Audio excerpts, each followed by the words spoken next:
Hello, Rita here. Welcome to New Nail Tech Success, where I help you get started as a nail technician. How you guys doing? Hopefully you're doing as good as I am today.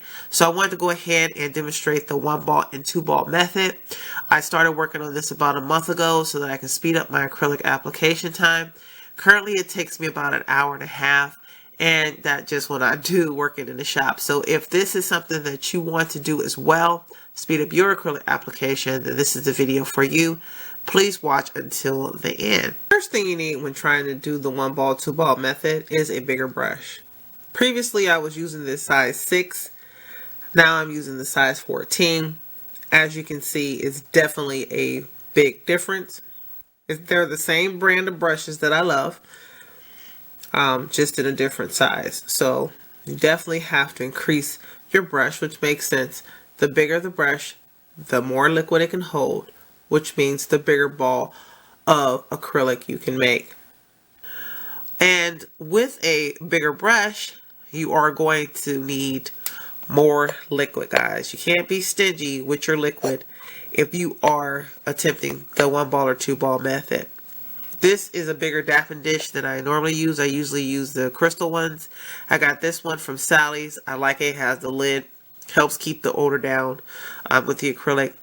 And it's important that you have a bigger dapping dish so that you can keep your brush saturated at all times, because the bigger the brush, the more acrylic that you're gonna pick up, powder, and that could potentially get lodged in your brush. So you need that extra liquid to keep your brush lubricated and saturated, and as well as to be able to do, the technique.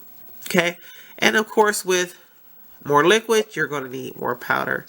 Just want to say I got this from the Dollar Tree. It's a candy dish, but I saw it and I love butterflies, and I said I'll find something to do with it, and I did. So it's a good acrylic powder holder. So anyway, you're going to need more powder, going to need more liquid, you're going to need a bigger brush to go ahead and do the 1-ball and 2-ball method. One thing about these methods, if you do not know product ratio, then you definitely need to go ahead and get that down pat, because there's really no room for error with the product doing these methods. You have to know it. And I'll have that video in the description box, as well as the brush that I'm using and other items that I'll be using in the video. Okay, so I'm going to start with the 2-ball method. I'm going to go ahead and dip my brush into my liquid. I'm going to stroke it about halfway down my brush, pick up my powder, wait for it to get glossy like a pearl. Then I'm going to place it in the middle of the tip, wipe my brush on my paper towel, and then I'm going to go ahead and start working the acrylic up to the cuticle area. Then I'm going to go ahead and swipe down the nail, holding the nail down so that gravity will work with it, work with pulling the acrylic down.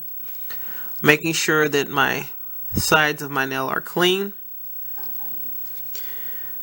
The barrel underneath is clean, and the other side is clean as well.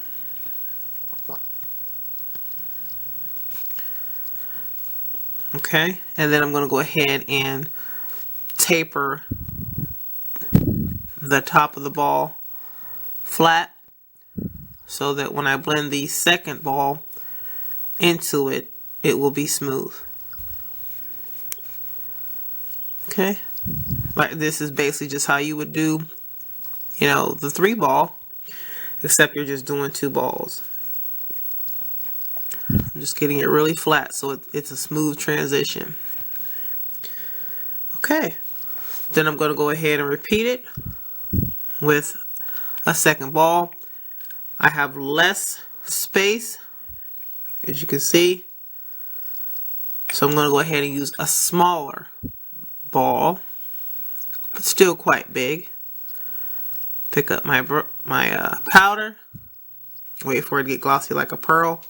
I'm going to place it close to the skin, but not on it, and then just work it up using the tips of my brush to feather it thin, and then I'm just going to blend it quickly Using just the tip of the hairs of the brush to blend that cuticle, top of that ball, flat into the cuticle area. Okay, so that it looks like it's coming right out of the nail bed. Cleaning up the sides.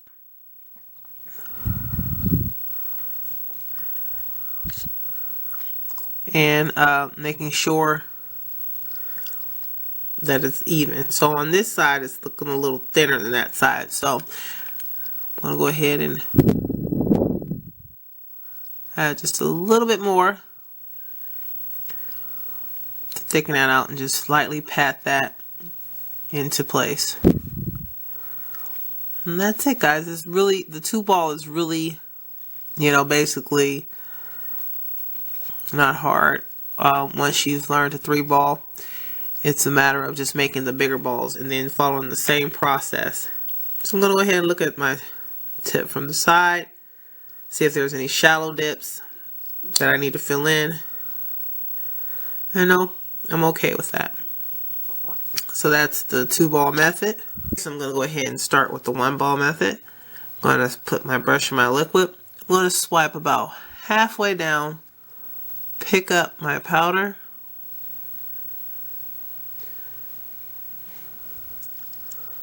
place it in the middle of the tip, swipe my brush, and then I'm going to go ahead and work the acrylic up to the cuticle area, brush held down, tip held down,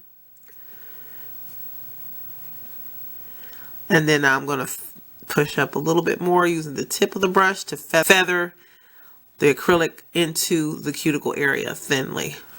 Then I'm just stroking down using gravity, light strokes,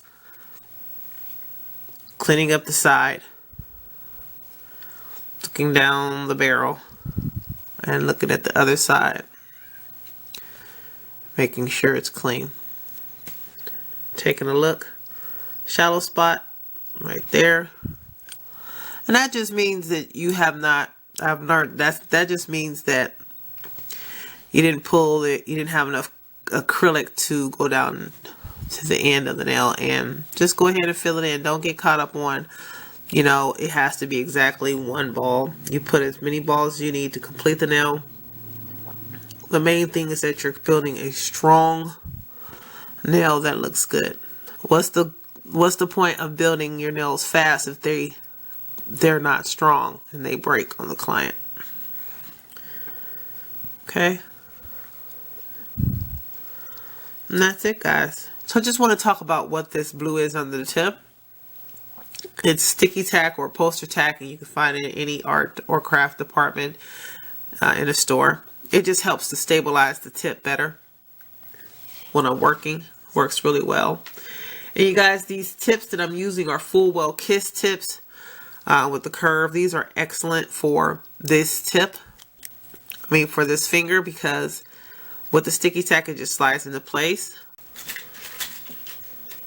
And I like them very much. And if you want to work with a bigger tip, you could just go ahead and also just put it in there as well, and it will stay with the sticky tack in place. You just have to use more sticky tack to keep it firm. But yeah, because of this bendable part here, they'll slide in and you can work with a bigger tip. Okay, guys, hope this video has been helpful for you. Please like if it has. If you have any questions or comments, put them in the comment section. And if you've yet to become a part of the family, please do so. And until next time, take care, guys.